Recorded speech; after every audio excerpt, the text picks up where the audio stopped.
ہمیں دجال بھی یہی کام کرے گا. یہ شعبدے بازیاں ہیں, یہ کرامت نہیں ہے. کرامت حق ہے, وہ الگ کرامت ہے. یہ کرامت نہیں ہے, شعبدے بازیاں ہیں.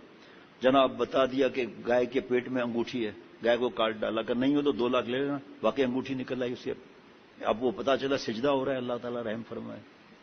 ہے جی, بزرگ بنے ہوئے ہیں, بڑے بڑے افسران پہنچتے ہیں کہ کوئی وظیفہ دو, ہماری رشوت میں اضافہ ہو جائے, اور بزرگ اس کو کہہ رہے ہیں.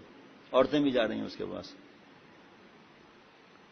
وہی لوگ جو ان پر گرویدہ ہیں, وہی لوگ دجال کے ساتھ زیادہ ہوں گے. یہ میں نے اپنے بزرگوں سے سنا ہے, اور یہ بھی سنا ہے کہ اس کی حالت ظاہراً مجذوبوں کی سی ہوگی. اس سے معلوم ہوا کہ فقط حال کافی نہیں, اتباع سنت کی سخت ضرورت ہے. جو لوگ فقط حال اور جذب کو دیکھتے ہیں اور اصلاح کو لازم, تصوف کو لازم نہیں سمجھتے, ان کا دجال سے بچنا بہت مشکل ہے. یہ بھی فرمایا کہ دجال سارے کام کر لے گا. بتاؤں, میرے خیال میں یہ 10ویں یا 11ویں مرتبہ پڑھ رہا ہوں. دجال سارے کام کر لے گا مگر سنت پر عمل اس سے نہیں ہوگا. ہم لوگ سنت کی اہمیت کہاں دیتے ہیں؟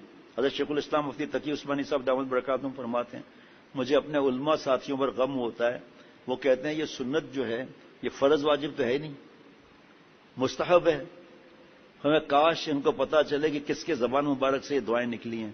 ہر دعا میں اللہ سے مانگنا ہے یا پناہ مانگنا ہے؟ کاش کے ترجمے کی طرف دھیان جائے. تو اب جب یہ حالت ہے, آپ سوچو کہ سنت کی اتباع نہیں ہوگی تو کیا حال ہوگا. ایک شخص نے کہا یہ بھی حضور صلی اللہ علیہ وسلم کا معجزہ ہے, دجال سنت پہ عمل نہیں کر. فرمایا واقعی؟ فرمایا انشاءاللہ جو متبع سنت ہوگا وہی اس کے جال سے بچ سکتا ہے. اور یہ بھی فرمایا کہ اول تو مکار آدمی اتباع سنت کی نقل بھی نہیں کر سکتا. بھی کا لفظ بڑا خاص ہے جناب, نقل بھی نہیں کر سکتا. دوسرے سنت کا جو اثر ہوتا ہے وہ با اعتبار حقیقت کے ہوتا ہے, تو وہ روح یعنی حقیقت کہاں سے لائے گا؟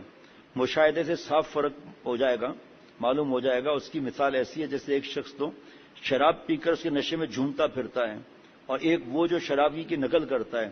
ان دونوں میں بہت بڑا فرق ہے. فرمایا کہ میں نے خواب میں ایک مرتبہ دجال کو دیکھا تو اس کے ساتھ عورتیں اور باجے بہت کثرت سے تھے. اسی واسطے سے میں اس سے بہت خوف کرتا ہوں کہ جو لوگ حسن پرست ہیں اور بد نظری کا مادہ ہے, یعنی جو جوانیاں برباد, یہ جملہ یہاں نہیں لکھا ہوا, جو جوانیاں برباد کرتے ہیں, زنا کے خیالات پکاتے ہیں, لڑکوں کے چکر میں رہتے ہیں, جو لوگ حسن پرست ہیں, بد نظری کا مادہ ہے, وہ اسی کے ساتھ ہوں گے, دجال کے ساتھ ہوں گے. بینڈ باجے دیکھے نا, خواب حجت نہیں ہوتے لیکن نشانیاں ضرور ہوتے ہیں. اب اس وقت ہم دیندار کہلاتے ہیں, میرا موبائل لیں اور اس میں نعت شریف لگائیں تو ناچنے کا دل کرے گا. یہ کیا ہے؟ کہ یہ ایکو ہے, ایکو. تو ناچنے کا دل کیوں کر رہا ہے بھائی؟ بہو بیٹیاں سن رہی ہیں, جتنی بھی سن رہی ہیں, اور پھر سنتی بھی ہیں بعد میں بھی. آپ جو کہہ رہی ہیں کہ ایکو ہے, تو آپ کو وہی نعت کیوں پسند ہے جس میں مرد جو ہے وہ اشعار پڑھ رہے ہیں اور ناچنے جیسا ہو رہا ہے؟ اب ایکو ایک حد تک ہوتا ہے, بالکل جیسے یہاں پر بھی ہے, بالکل مختصر. اب جب وہ بڑھ جائے گا پھر ساتھ میں اتنے ہمارے پاس مشین نہیں ہے, اتنے بٹن لگے ہوئے اس کے اندر کہ وہ خود بخود موسیقی کا معاملہ معلوم ہوتا ہے.